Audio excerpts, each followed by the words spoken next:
계속 허리를 굽혔다 폈다 하는 동작이 반복되고 또 양측 팔꿈치에도 부담이 갈 수밖에 없었을 텐데요. 뭐 힘든 일이 아니었다, 무거운 걸 들지도 않았다, 이런 식으로 반대되는 말씀을 하시니까 제자분도 당황하시고 제자분의 주장을 다 반박하는 모습을 보면서 정말 배신감을 느끼고 너무 억울하다라는 말씀을 전하셨습니다. 그래서 제가 회사가 비협조적이어도 선생님께서 진짜 업무 때문에 아프신 게 맞다면 인정이 될 거다, 너무 걱정하지 마셔라 라는 말을 전했고,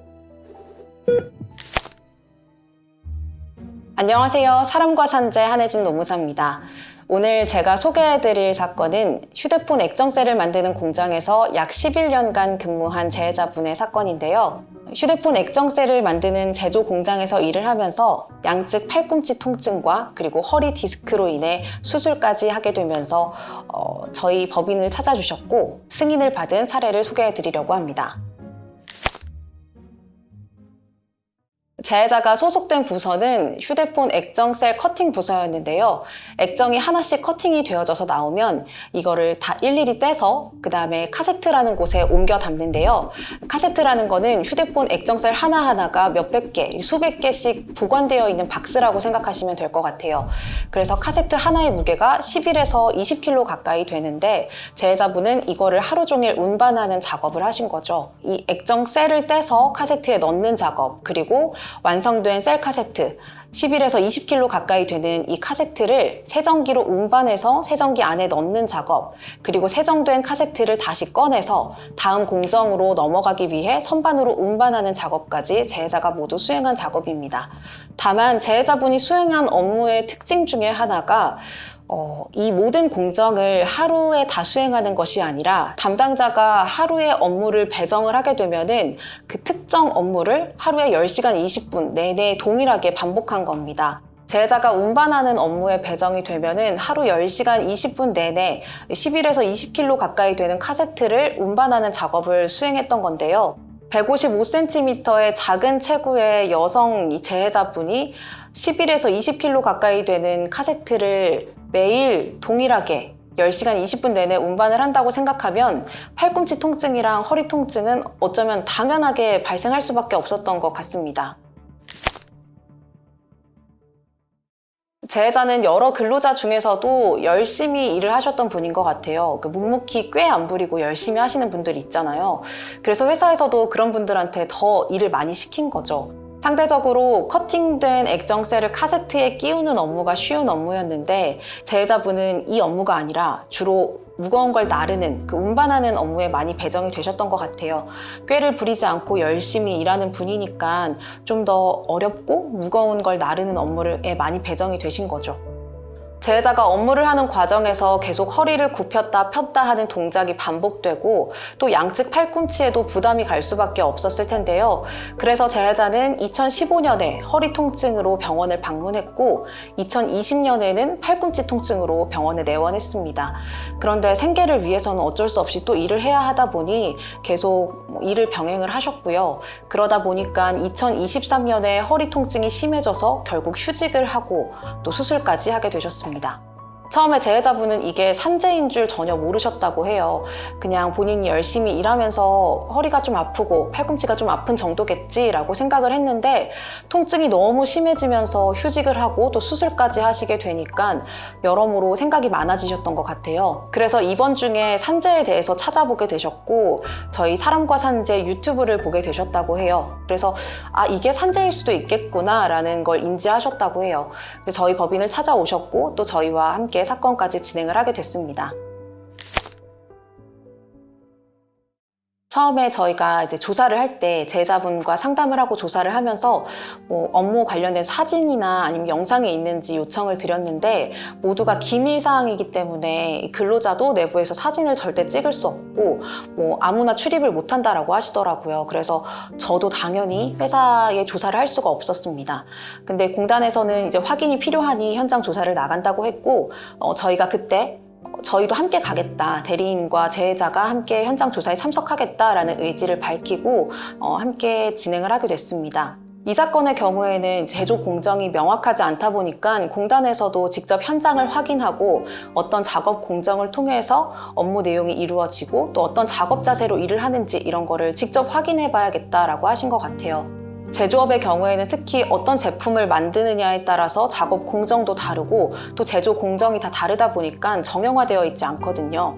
저희가 회사에 방문을 했을 때 공단 조사관님이랑 그다음 회사 측 그리고 제자 측 이렇게 셋이 삼자대면 하듯이 진행을 했는데요. 먼저 사전에 사전 면담식으로 사실관계를 확인하는 절차를 거쳤는데 회사에서는 전부 제자분이 어떤 업무를 했다 하는 거에 반박을 하시더라고요. 뭐 힘든 일이 아니었다, 무거운 걸 들지도 않았다 이런 식으로 다 반대되는 말씀을 하시니까 제자분도 당황하시고 또 본인 입장에서는 무거운 물건을 옮기는 업무를 했는데 회사에서는 다 부정을 하니까 제자분께서도 매우 배신감을 느끼시고 또 억울해하는 부분이 있었습니다. 그때 든 생각이 우리가 현장 조사에 참여하지 않았으면 회사가 이야기하는 대로 회사의 주장대로 흘러갔을 수도 있겠다 하는 생각이 들더라고요. 다행히 대리인인 저와 그리고 제자분이 현장 조사에 참석해서 제자의 주장을 다시 한번 일목요연하게 정리를 해서 다시 전달을 드렸고 공단 조사관님께서도 저희의 의견과 그리고 회사의 주장들을 모두 종합을 해서 반영을 해주셨습니다. 한 가지 에피소드는 이 작업 공정을 보기 위해서 직접 공장 내부를 둘러보는 게 핵심이었는데 회사에서는 이것은 작업 기밀이기 때문에 대리인이 들어갈 수 없다라고 저의 출입을 막으셨는데요. 이런 적이 처음이라 저도 좀 당황스러웠고 제자분을 법적으로 대리하는 대리인임에도 불구하고 대리인은 들어갈 수 없다라고 명확하게 선을 긋는 모습에서 회사의 굉장히 이런 비협조적인 태도를 볼 수 있었고 실제로 그래서 저는 공장 내부를 들어가지 못했습니다.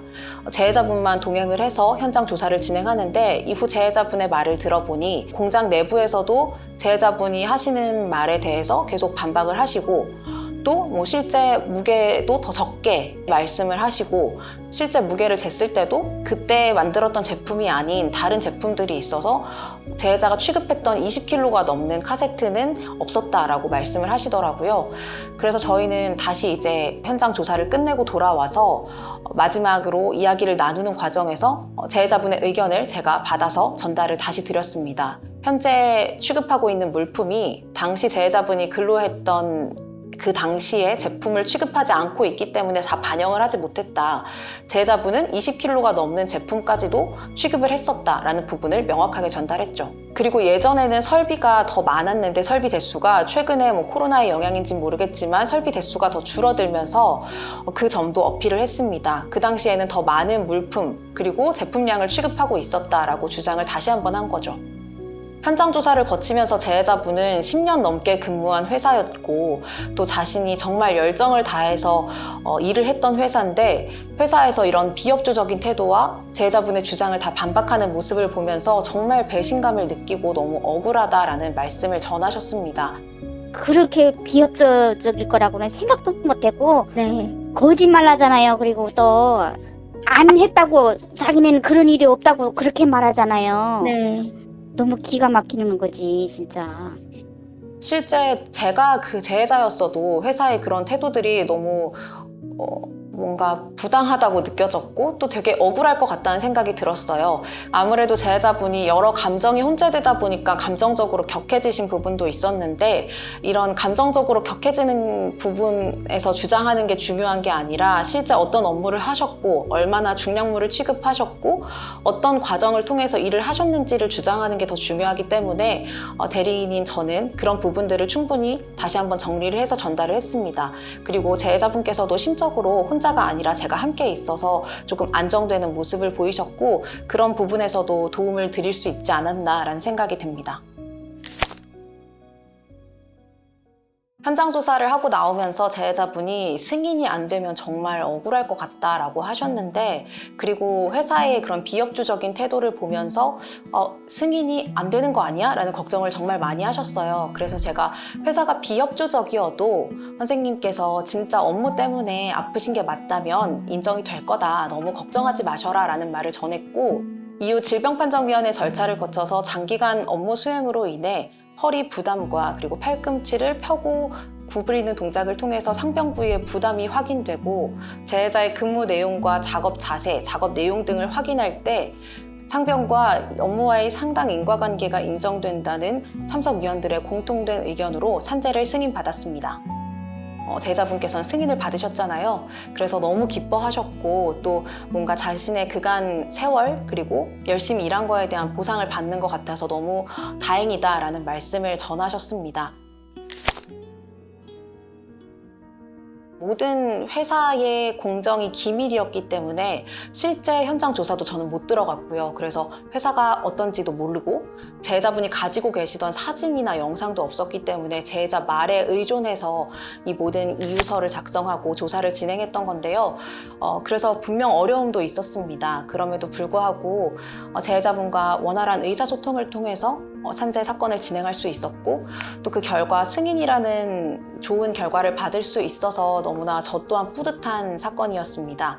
이 사건을 진행하면서 제가 느꼈던 점 중에 하나는 회사의 굉장히 비협조적인 태도들을 보면서 대리인이 있는데도 회사가 이 정도인데 혼자 진행을 하셨다고 하면은 아예 현장 조사엔 참석을 하지 못했을 수도 있고 설령 하셨더라도 더 힘들었을 수도 있겠다라는 생각이 들더라고요. 실제 제자분들이 혼자서 진행했을 때 맞닥뜨리는 현실에 대해서 제가 한 번 더 확인을 할 수 있었던 것 같고 그래서 대리인의 역할, 저의 역할에 대해서 다시 한번 좀 생각해 볼 수 있는 계기가 되었던 것 같습니다.